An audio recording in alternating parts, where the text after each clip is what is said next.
MP board कक्षा 12 वाले सभी बच्चों का यहाँ पर भौतिक शास्त्र का क्वेश्चन पेपर में बता रहा हूँ। सभी छात्रों को पूरा पेपर ध्यान से देखना है और ये जो अगला सेट है पूरा का पूरा पेपर आपकी परीक्षा में आ जाएगा। ऐसा क्वेश्चन पेपर में लेकर आया हूँ। प्यारे विद्यार्थियों, आप गलती ना करें। आपकी सबसे बड़ी गलती ये होती है कि आप क्या करते हैं, अधूरा पेपर देख लेते हैं। लेकिन प्यारे विद्यार्थियों, अधूरा पेपर आपको नहीं देखना है। अगर अच्छे नंबर लाना है तो पूरा पेपर देखेंगे और अच्छे से याद करेंगे। फिर बाद में आकर ये नहीं कहना कि सर पेपर नहीं आया, लेकिन पढ़ना आपको है। ये पूरा का पूरा क्वेश्चन पेपर आपकी स्क्रीन के सामने है जो छपेगा परीक्षा में। क्वेश्चन आप देख सकते हैं आपकी स्क्रीन के सामने, वो प्रश्न आ चुके हैं जो परीक्षा में बनेंगे। आवेशित खोखले गोले के अंदर विद्युत क्षेत्र का मान होता है। प्यारे विद्यार्थियों, आवेशित खोखले गोले के अंदर विद्युत क्षेत्र का जो मान होता है वो कितना होगा, इसमें आपको लिखना है 0। ठीक है, तो 0 हमारा करेक्ट उत्तर हो जाएगा। जितने भी छात्र वीडियो को देख रहे हैं तो प्यारे विद्यार्थियों, चैनल को सब्सक्राइब जरूर करके रखना, क्योंकि मेरे द्वारा आपको सभी विषय के क्वेश्चन पेपर बताए जा रहे हैं। धारा घनत्व का एसआई मात्रक क्या है, तो कूलाम प्रति मीटर स्क्वायर। कूलाम प्रति मीटर स्क्वायर धारा घनत्व का एसआई मात्रक होता है। ये आपको करेक्ट ध्यान रखना है। मेरे डियर फ्रेंड्स, अगला क्वेश्चन ये रहा आपकी स्क्रीन के सामने, जिसमें आपसे यहाँ पर पूछा गया है, ध्यान से आप देखेंगे। किस यंत्र में धारामापी की कुंडली के साथ उच्च प्रतिरोध श्रेणी क्रम में जोड़ा जाता है, तो उच्च प्रतिरोध किसमें जोड़ा जाता है, तो इसमें आपको लिखना है वोल्ट मीटर में। ठीक है, प्रत्यावर्ती धारा परिपथ में वाटहीन धारा होती है यदि परिपथ में आर एल हो। अगला क्वेश्चन है जिसमें आपसे पूछा गया है, तरंग सदिश को व्यक्त किया जाता है। प्यारे विद्यार्थियों, तरंग सदिश को किस प्रकार व्यक्त किया जाता है, प्रश्न आपसे पूछा गया है। तो यहाँ पर आपको लिखना है ऑप्शन नंबर 3। ठीक है, तो ये आपका यहाँ पर सही उत्तर होगा। प्रकाश का रंग ज्ञात किया जाता है प्रकाश के वेग से, प्रकाश की आवृत्ति से, या प्रकाश के आयाम से, या फिर ध्रुवीकरण की स्थिति से। तो कमेंट बॉक्स में आंसर आपको बताना है। देखते हैं किसका आंसर यहाँ पर आने वाला है। अगला क्वेश्चन देख लो, ये रहा आपका अगला प्रश्न। कांच के अंदर वायु का बुलबुला लेंस की भांति व्यवहार करता है, तो ये उत्तल लेंस की भांति व्यवहार करेगा। तो इसमें आपको लिखना है उत्तल।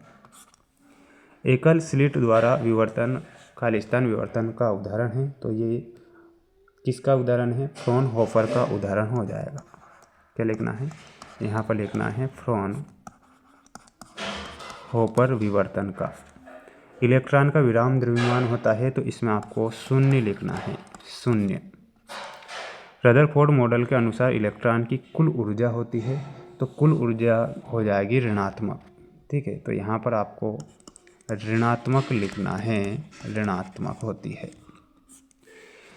प्रक्रिया में हल्के नाभिक मिलकर भारी नाभिक बनाते हैं, तो नाभिकीय संलयन प्रक्रिया में क्या लिखना है, यहाँ पर लिखना है नाभिकीय संलयन प्रक्रिया में। संलयन प्रक्रिया में किसी अर्धचालक का प्रतिरोध अशुद्धि मिलाने पर घट जाता है, तो इसमें आपको लिखना है घट जाता है।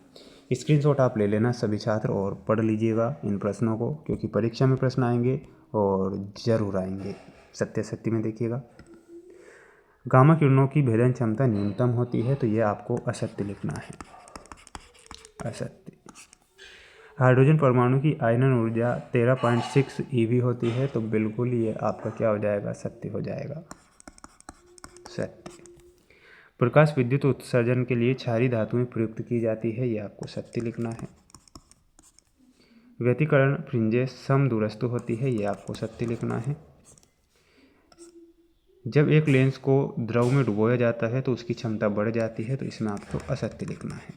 ठीक है, तो स्क्रीनशॉट आप ले लेना सभी छात्र और अच्छे से याद करना है। मेहनत आपको ही करना है, क्योंकि मैं तो पेपर आपको बता ही रहा हूँ, लेकिन आपको इन प्रश्नों को पढ़ लेना है, क्योंकि ये ऐसे प्रश्न हैं जो परीक्षा में डेफिनेटली छपेंगे।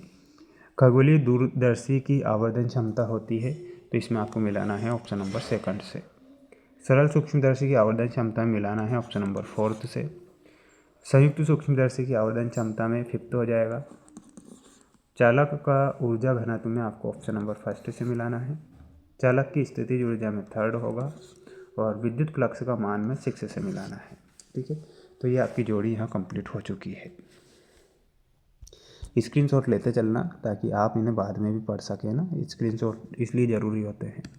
किसी पदार्थ की चुंबकीय प्रवृत्ति 0.5 है या कैसा पदार्थ है, तो ये डाईमैग्नेटिक पदार्थ हो जाएगा। क्या हो जाएगा? इसमें आपको लिखना है डाईमैग्नेटिक।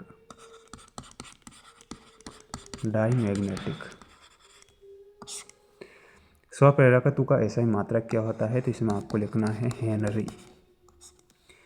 प्रेरण प्रतिघात एवं कोणीय आवृत्ति का संबंध लिखिए, तो संबंध हो जाएगा XL बराबर ओमेगा L।